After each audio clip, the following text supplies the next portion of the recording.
Jillian Michaels has become a household name thanks to her popularity as a fitness trainer. After her breakout appearance on reality TV series The Biggest Loser, she hasn't skipped a beat with her best-selling fitness program and product lines. Now she's ready to reach a new generation as she takes her empire into the world of apps. So you've had so much success in this world of fitness. I like to start at the beginning, go back to the 17-year-old you, just starting out. Done your homework. If you were to go back into the body of that 17-year-old and think about where you are today, what do you think the 17-year-old you would say? I think the 17-year-old would have been very surprised I became a fitness trainer. Would have been like, you're what? Because when I originally got into it, it was just, I was training for a black belt. Like, I had no intention of making a career out of it. I fell into it very organically. So I think there would have been some surprise, because it was never intentional. It's events like this where your status, your celebrity status is identifiable. The World Fitness Expo, people obviously are stopping you and saying hi. What was that moment when you first realized, okay, I'm a celebrity, people are gonna start asking me questions? Honestly, when I think Biggest Loser, right? When that show aired for the first time, you know, it was way back in the day when there was no internet and you couldn't access like every show that's ever been on TV at once. So you get 20 million people watching your television show. So pretty quickly, you know, you walk out of the house and you're like, oh. You can feel people sort of looking at you, and it was an interesting feeling because I never endeavored to be a public figure, and when I took that job, I thought, oh, this is gonna really help me build the business at my gym. So it was surprising. I mean, in the best possible way, and I took the opportunity and ran with it, but yeah. Well, you use that word business. I mean, you've had so much success, but you do seem to understand what it is people want. I mean, if you think about music, people aren't just listening to a song, they're listening to their favorite artist. When they're eating food, they're inspired by their favorite chef. So what is it in this world of fitness that people really want?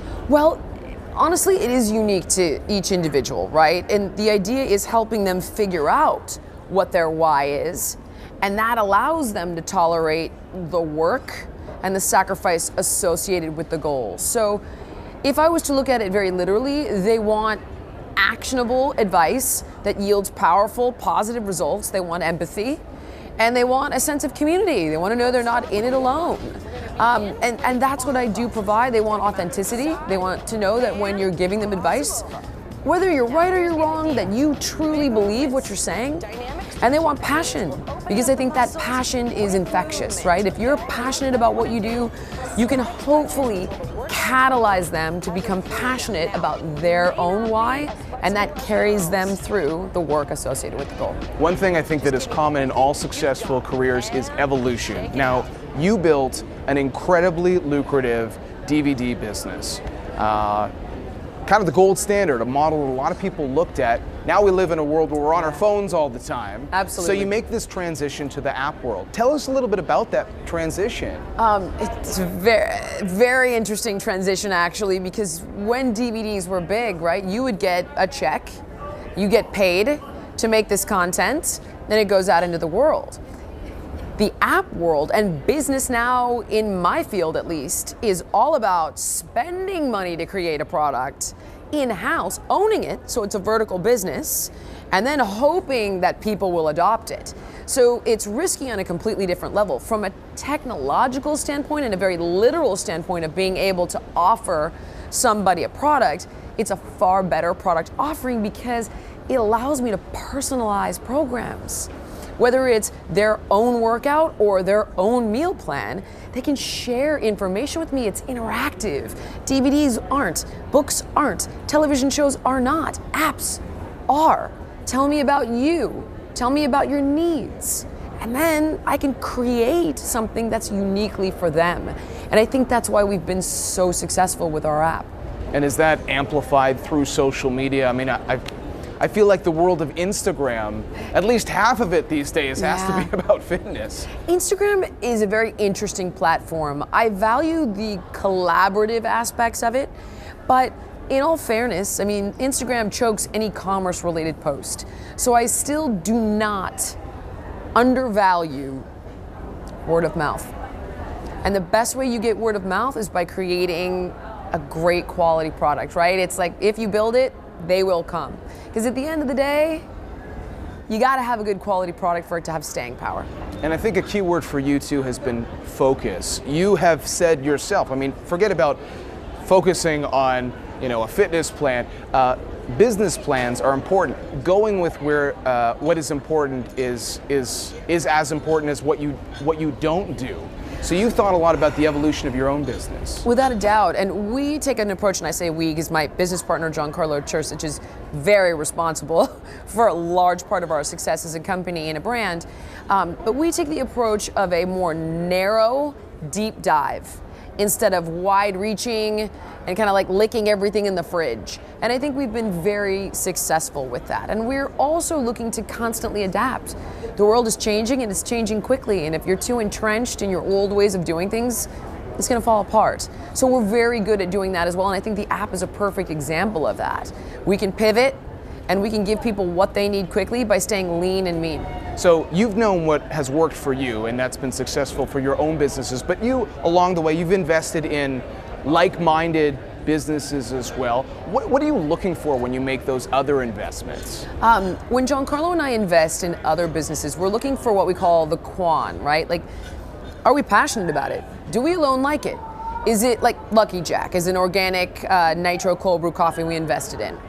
Do we love it? Did we find it organically, and are we using it on our own because we're passionate about it? Number two, is it something that we think is going to make the world better? So coffee is the second heaviest sprayed crop in the world, second only to cotton, with pesticides, herbicides, fungicides. Organic coffee is a massive necessity for overall health and wellness. It's nitrogenated, which makes it taste better. It looks cool. The branding is awesome. It's cold brew, so it's better for you. Like, it's a win across the board. Literally, it's the best nitro cold brew organic coffee on the market. I defy anyone to beat it, which is why I chose it, right? So it's gonna do good things in the world, and can it be profitable? And the answer is yes. So we look for those three pieces before investing in a business, whether it's alkaline water, organic coffee, an organic market, Thrive, for example, things of that nature. It's really interesting.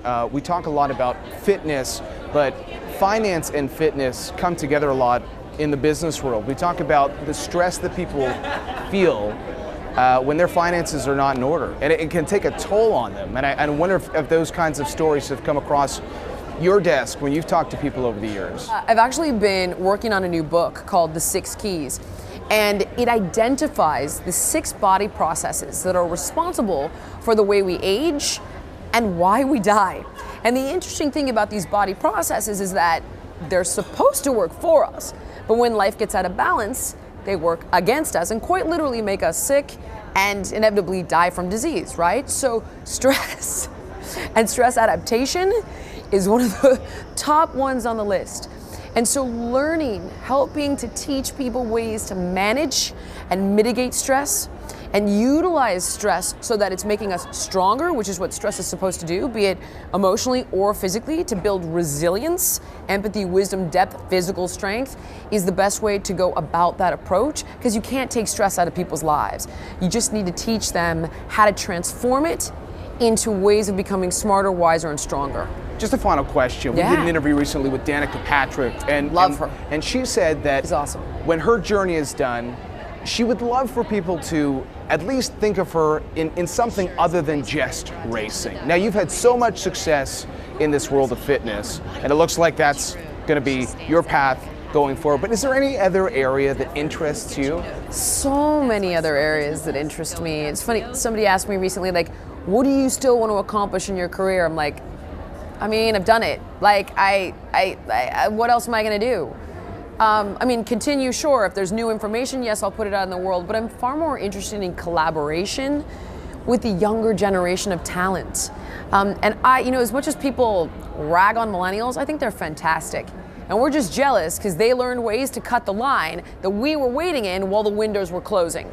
So I really admire this younger generation, and I'm excited to help them build their brands do co-brands with them. We have a platform called Fit Fusion, which is a fitness streaming platform that allows me to give this generation a platform that takes them off Instagram and puts them into millions of homes across a plethora of different platforms. So things of that nature are interesting to me, building other brands.